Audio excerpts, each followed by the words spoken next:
ឈ្មោះធាកញ្ញាមកលវធ្វើចការហើយនឹងជីចកស៊ូចានាងខ្ញុំនៅភូមិច្បាក់ដែកខេត្តត្បូងឃ្មុំស្រុកគល់ឆ្មាឃុំឈូកខ្ញុំធ្លាប់ខ្ចីឆ្នាំ2017ឈានដល់ឆ្នាំ2020ក៏ខ្ចីភាសាទៀតក៏បានឈានដល់ទិញបានធានារ៉ាប់រងជឿជាក់ថាខាងធានារ៉ាប់រងពេលណាយើងមានបញ្ហាអីគេមានសំណងជូនយើងវិញថ្ងៃមួយគ្រួសារខ្ញុំមានបញ្ហាលវុះភ្នែកហើយក៏ត្រូវទៅព្យាបាលនៅភ្នំពេញរួចហើយក៏ព្យាបាលរួចហើយក៏មិនឃើញដល់ទិញបានធានារ៉ាប់រងខាង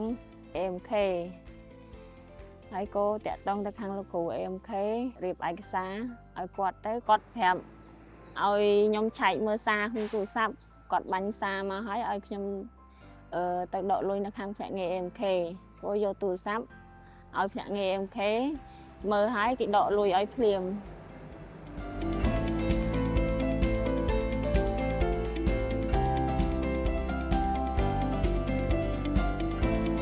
នៅភ្នាក់ងារ AMK មានបងដូចជាបងភ្លើងបងប្រាក់កម្ចីបានគ្រប់ធនាគារនិងមានវេលុយក្នុងនិងក្រៅប្រទេសទូទាត់សំណងធានារ៉ាប់រងនិងបន្តសុពលភាពធានារ៉ាប់រងដូច្នេះបងប្អូនអាចមកទទួលសេវាកម្មនៅភ្នាក់ងារ AMK បានចាជាចុងក្រោយនឹងខ្ញុំផ្ដាំទៅអ្នកនៅក្នុងភូមិបើចង់ដកប្រាក់ទៅខាងភ្នាក់ងារ AMK មានសេវាកម្មរហ័សទាន់ចិត្តយើងចង់ដកលុយខាងបានធានារ៉ាប់រងក៏បានតសុពលភាពបានធានារ៉ាប់រងក៏បានហើយនឹង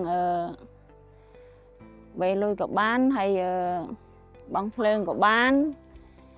ហើយនឹងដកដាក់ប្រាក់ក៏បាន